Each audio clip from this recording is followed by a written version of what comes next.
Thank you. Thank you. Thank you very much again. Okay, now the next speaker is Dr. Gennaro Venoso, Senior Researcher at the Italian National Institute of Health in Rome. And he will talk us about NORM. So the floor is yours. Thank you. Thank you for the presentation. How many minutes? 25 minutes. Okay. Good morning, everyone. I will present a work that was wonderfully coordinated by our colleague Laura Urso from BFS. And as you can see, it involved a lot of colleagues from different institutions and country. Which is the rationale of our work? We found out that the landfill operators are generally not keen to accept NORM residues in their landfill. In particular, also those residues that have a concentration lower than the clearance level.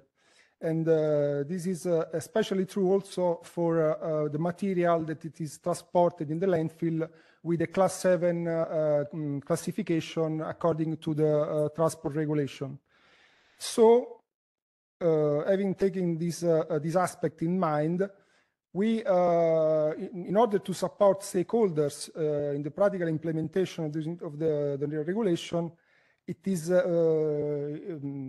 is useful to estimate the disposable mass of NORM residues that fulfill those criteria 1 millisievert per year. In order to reach this goal, of course, a proper dose assessment procedures were carried out, and a lot of information were collected about the landfill characteristics and the needed assumptions that regarding the exposure situation, in particular the relevant documentation, first of all, the radiation protection 122 Part 2 European guideline was taken in consideration. So the results that we are going to obtain are the identification, the estimation of the so-called operational levels that can be considered as a sort of screening values. These operational levels were obtained for each NOR decay chain segments, and in turn they will allow us to obtain a sort of mathematical relation that between the admissible amount of residues in function of the activity concentration of the NORM residues. In few words, is it possible to evaluate a simple mathematical relationship, as you can see here, that relates the amounts of disposable mass in tons in function, of course, of the total capacity of the landfill and of these operational levels that are, as I said, the activity concentration that corresponding to 1 millisievert per year. Of course, as you can see from this slide, in particular for this kind of decay segments, if the activity concentration is below the operational level, all the landfill can be filled with this material. Instead, if the concentration is higher than operational level, the admissible mass of residues decrease with this relationship, of course. So the most difficult things to do is the evaluation of these operational levels that required a proper and ad hoc dose evaluation that, of course, required the definition of some exposure scenario. We took in consideration this scenario, a worker scenario, and a scenario that account for population exposure living nearby this landfill. These scenarios were taken from the RP122 documents, but some updated were carried out. In particular, new dose coefficient from the recent ICRP publication were adopted, and in particular for the evaluation of the contribution of the external irradiation exposure, we adopted, we used a RESRAD software on site for the worker scenario and off site for the population scenario that allow us to also to evaluate the fact that the dose change with time. And I will explain this better later on. For the first scenario, the worker scenario, we adopted this assumption. So we evaluate the dose from inhalation and ingestion pathway at time equal to 0. What does it mean? It means that we evaluate the dose considering the concentration of the residues at the time when they are disposed of in the landfill. Instead, for external irradiation, we have adopted, let me say, a RESRAD approach. So we have considered a time frame that is 35 years. That is a typical lifespan of a landfill. And so we evaluated in this time period, which is where the maximum dose obtained using RESRAD. As I said, we evaluated this dose using this new dose coefficient for intake using ICRP 137 for the occupational exposure.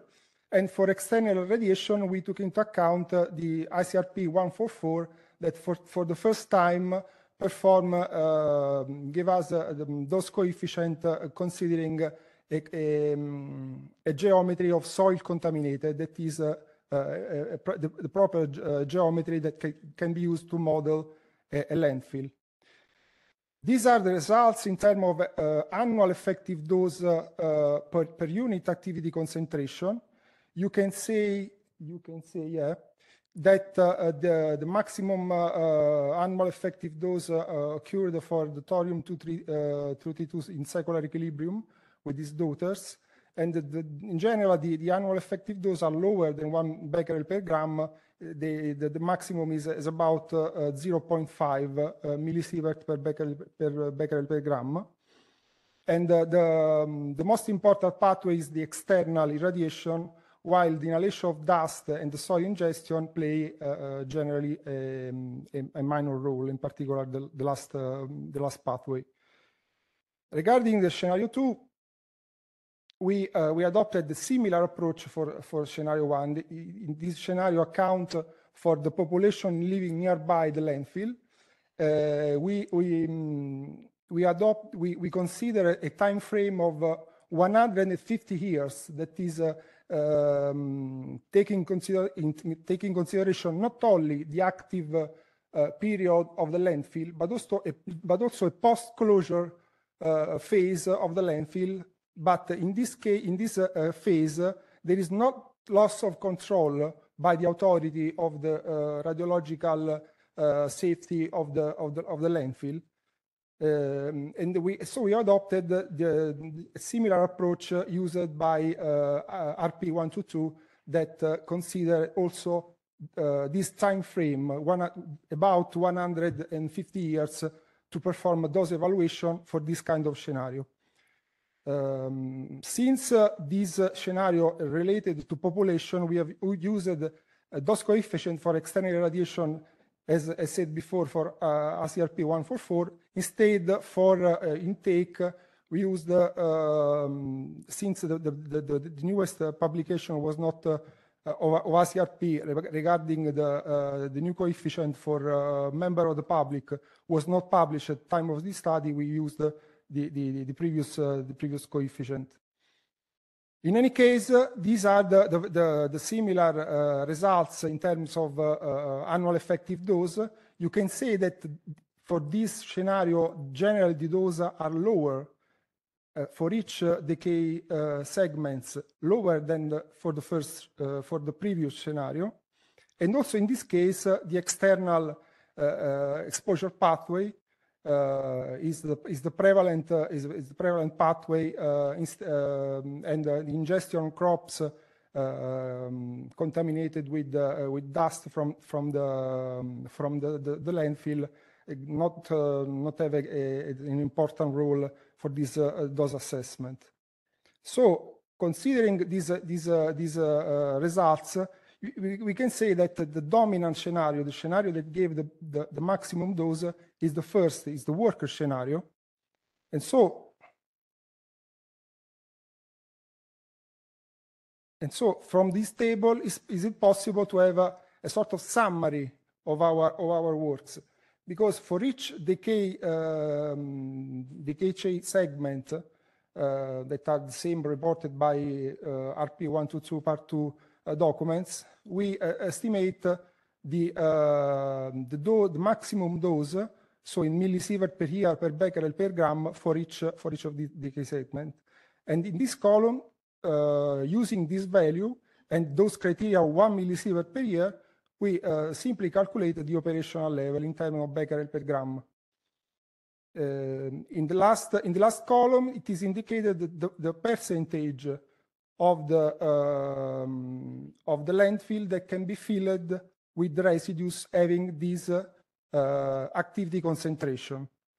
Okay, so it can be worth noting that for these red highlighted radionuclides, the admissible mass started very large activity concentration, because the operational level is higher for these radionuclides than 40 becquerel per gram. A similar consideration can be done for uranium natural and thorium-232, because for these radionuclides, the operational level are between 20 and 30 becquerel per gram. Instead, for the other, the operational level are quite lower. In any case, the limits for admissible mass start for these radionuclides at about 5 becquerel per gram. Finally, I would like to show you also another scenario that we try to consider at the first stage of our work, that we called a very long-term scenario. This scenario involves a resident farmer that after hundreds of up to 1,000 years, up to 10,000 years, can be live in the area that was occupied by the landfill. This scenario accounts for a residential building that was built on the area of this former landfill, and after the most important thing is after the memory of the presence of waste in this ground. So it can be considered a sort of intrusion scenario, and we try to make some assumption and evaluation also for this scenario. We found out using res radon, we found out, as you can see here, that the annual effective dose evaluated with this scenario increase after hundreds of years due to the contamination of groundwater. And how many minutes? I'm still in time? Okay. Okay. In any way, this long-term scenario, due to this dose assessment, lead to extreme situation, and due to the fact that we use the parameters, the value of some parameters used in the model that can have a very huge uncertainty. And this leads to the fact that using this parameters value and the generic model, as I said, with RESRAD, the result of the operational level, taking into account this dose evaluation, lead to a value of about, for example, 0.03 becquerel per gram for radium-226. Of course, these values are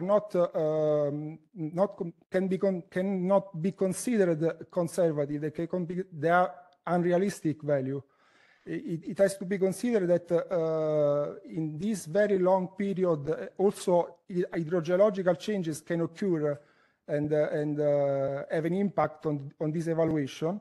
So this higher level of conservatism and uncertainty made this evaluation not reliable. And so this uncertainty does not justify the possible higher restriction for the landfill operators. Another important consideration to do is that generally, not only not for radiation for radioactivity hazard, but for other kind of hazard, the time frame considered for this kind of evaluation is generally up to 150 years, considering that in this period the landfill is still controlled, is still monitored. So, in conclusion, we think that the dose criterion 1 millisievert per year is the operational level based on those criterion 1 millisievert per year are to be evaluated based only on scenario 2 and scenario 1, with scenario 1 as resulted the most critical scenario. These obtained levels, of course, are not imply any obligation for regulators, but can be considered a suggestion to handling norm residues and in the framework of national strategy. But considering that this evaluation was based on the most updated scientific knowledge, in our opinion, this value can be used to address the concerns, the issue that raised by landfill operators, as we have seen in the first slide. And finally, the detailed manuscript containing all the details of our estimation was recently been submitted to the journal Environmental International, and of course, we will disseminate it if a crossed finger will be accepted. I just finished. Thank you. Thank you very much, Gennaro, for this very interesting presentation. We have time for a couple of questions from the audience here in the room, or from there are applause from the from the net. So, Bogoslav. Gennaro, thank you very much for the very nice presentation. So, and then I have the one question. Just considering your approach, the total mass of the norm which could be disposed in the landfill depend on your operational level calculated. Yeah. So, and then it means that it is a kind of the linear. Yeah. So, but did you consider the fact that because the main parameter considered is the external radiation. So, and then did you consider the fact that some external radiation is attenuated in the norm? So, so we observe the self-attenuation of the radiation by norm. So, yeah. And then probably we have such situation that above some specific amount of the waste, so it's no matter what is the activity concentration. The self-attenuation was considered in this model. Yes, it's already included. Yes. Yeah, yeah. Oh, okay. So thank you. Okay. May I ask a very short question? You say that for the second scenario with the population involved, you could not use the IRSP later dose coefficient because we're not out yet. Are you thinking to redo the calculation with the new coefficients? Yeah. I know that the draft of ACRP for containing those coefficients for population is is available. So we will perform an evaluation in order to update the results. Thank you very much. Let's thank again Gennaro, and we